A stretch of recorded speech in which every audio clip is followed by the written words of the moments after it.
Welcome to my channel, Sunshine Shoulders. I'm Calvin. Thank you so much for stopping by today.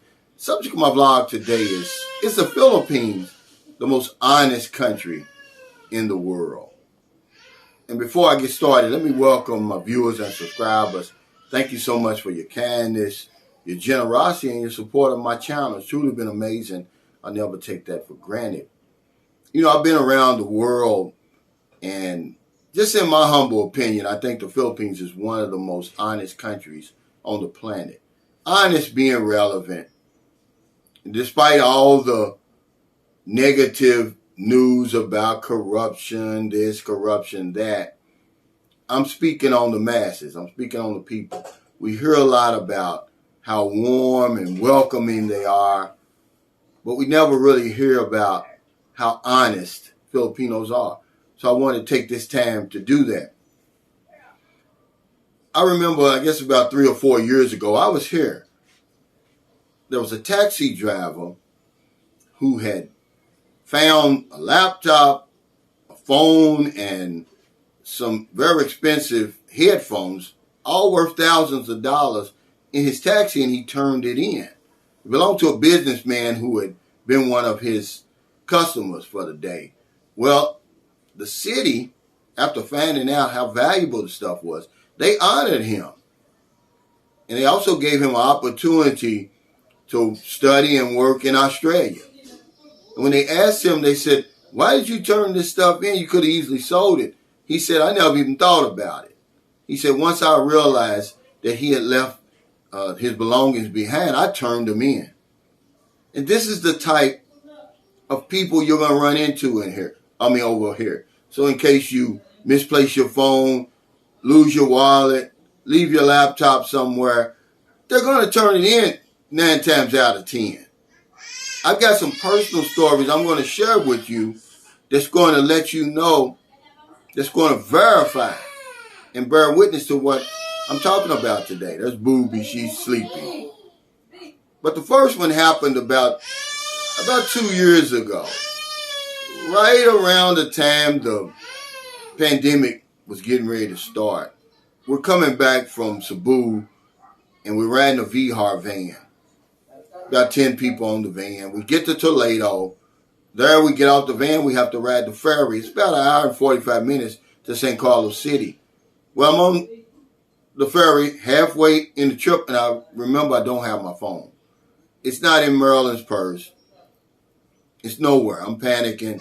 I know I left it in that van. I'm thinking there's no way I'm going to get that phone back. Somebody's going to sell that phone.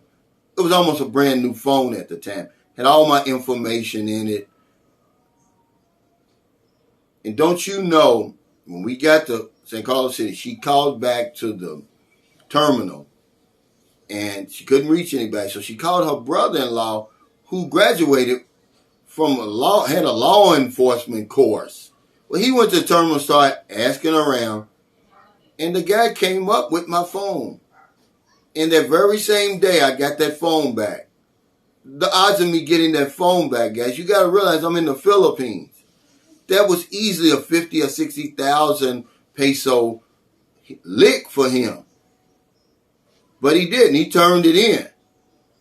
I gave him 2,500 pesos, which is a lot of money, still to this day. And it just gave me a greater respect for people over here, because it's happened more than once. It's actually happened 3 times for me. The next time was only about 3 months ago. So I don't carry a wallet. And no matter how many times I lose my cards, they fall out of these short pockets, I never get a wallet, because I grew up around a bunch of pickpockets. I didn't do it, but a lot of my friends would go to the track, the casino, the fairs, and they would pickpocket people. And I said, I'll never have a wallet. Well, I'm going to Jollibee in Gasano Mall. It's lunchtime. It's busy. I go up to the counter. I place my order. I sit down. I'm waiting. And here comes a security guard. And he says, "Are you Calvin Roach?" And I'm shocked. I'm scared now. I'm like, nobody calls me by my full name over here. And I said, "Yeah." And he hands me my debit card. He said, "I just found this out in the lobby." And I remember I pulled my cell phone out and my debit card fell out on the ground. Guys, listen. It had everything in there. He could have cleaned me out, and I'd have never known until I checked my phone because I get notifications.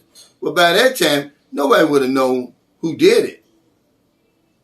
But he handed me back that cell phone. These security guards, they don't earn a lot of money.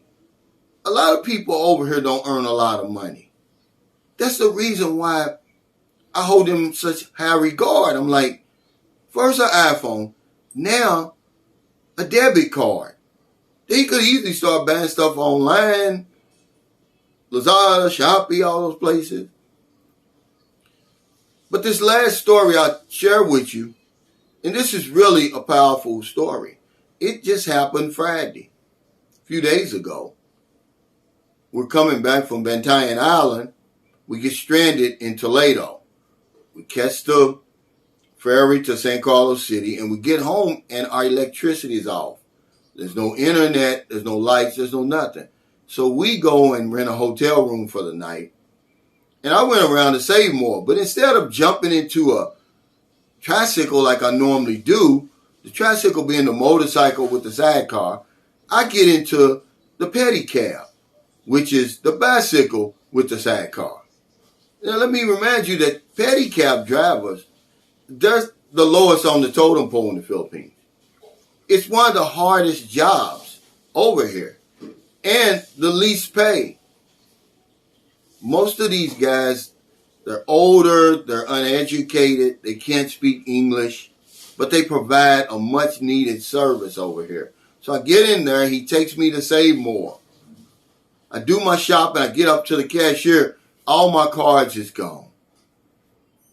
I panic, I pay with cash, I start backtracking. It's gotta be in that pedicab. But I couldn't find him.